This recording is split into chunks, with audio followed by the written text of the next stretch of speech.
اور یہ نماز قائم کرتے ہیں. بے نماز کافر ہے، بے نماز مشرک ہے، بے نماز جہنمی ہے. رسول نے فرمایا میرا دل چاہتا ان گھروں کو آگ لگا دوں نماز نہیں پڑھتے. سب سے پہلا پرچہ قیامت کے دن نماز کا ہوگا. اول ما یحسب العبد الصلاۃ. یا اللہ میں بڑا سماجی کارکن تھا، بیوہ مسکینوں کے یتیم کہ میں نے وظیفے لگا، اللہ کو نماز پڑھی. یا اللہ میں بہت دینی کام کرتا تھا، بڑی تقریر کرتا تھا، اللہ مجھے نماز پڑھی. یا اللہ میں بڑے جہاد کرتا تھا، مجھے کافر. اللہ میں نماز کی بات کر. نماز ایسا لازمی پرچہ، اس میں پاک، اس کی برکت سے سب میں پاک، اس میں فیل، اس کی نحوست سے سب میں فیل. اللہ نے رہتے دے دی. میں کھڑا نہیں ہو سکتا، بیٹھ کے پڑھ لے. رکوع نہیں کر سکتا، اشارہ کر لے. پانی تک نہیں دیتا، تیمم کر لے. مسافر ہوں 2 پڑھ لے. جہاد میں ہوں 1 پڑھ لے. اللہ نے رہتے دے دی، چھٹی نہیں دی. کیوں؟ اللہ کہتا ہے سب کچھ تمہارے لیے بنایا اور تمہیں میں نے اپنے لیے بنایا.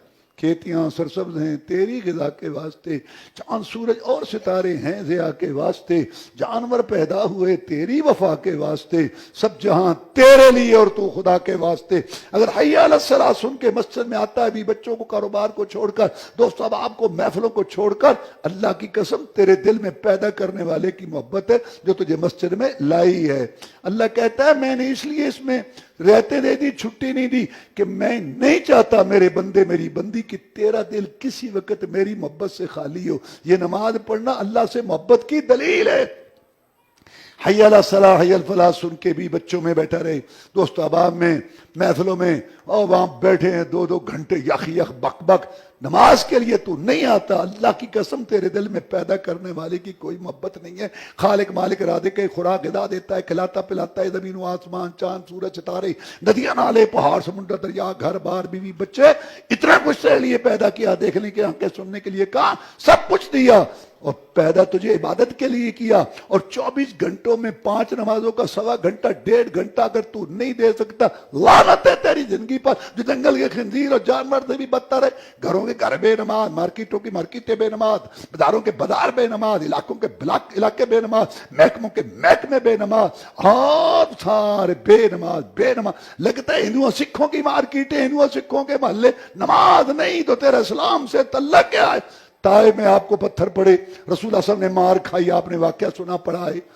لیکن جب مکہ فتح ہوا، سردار ابن یعلیل، طائف کا سردار، 80 آدمیوں کا وفد لے کے رسول اللہ صلی اللہ علیہ وسلم کے پاس آیا مسلمان ہونے کے لیے، کلمہ پڑھا. اب آپ اندازہ لگائیں کہ رسول اللہ صلی اللہ علیہ وسلم کو مسلمان ہو کتنی خوشی ہوگی. اتنا بڑا علاقہ طائف کا ماتحت ہو رہا ہے، اور طائف کے انار انگور آج بھی مشہور ہیں، اور سردار پورا علاقہ. کلمہ پڑھنے کے بعد وہ کہتے ہیں محمد صلی اللہ علیہ وسلم ہمیں اسلام قبول ہے ساری باتیں، پھر ایک ہماری بات ہے، ہم نماز نہیں پڑھیں گے، نماز کی ہمیں چھٹی دے دے، نماز ہم نہیں پڑھیں گے. فرمایا لا خیرت فی دین اللہ صلاۃ فی. آتے ہو آؤ، جاتے ہو جاؤ، وہ دین ہی نہیں ہے جس میں نماز نہیں ہے. اللہ نے ان کا دین قبول، اللہ کے رسول نے ان کا دین قبول نہیں کیا. تیرا قبول کرے گا بغیر نماز کے؟ جو تیرا ایمان تجھ کو گھر سے مسجد میں نہیں لا سکتا، قبر سے جنت میں لے جائے گا.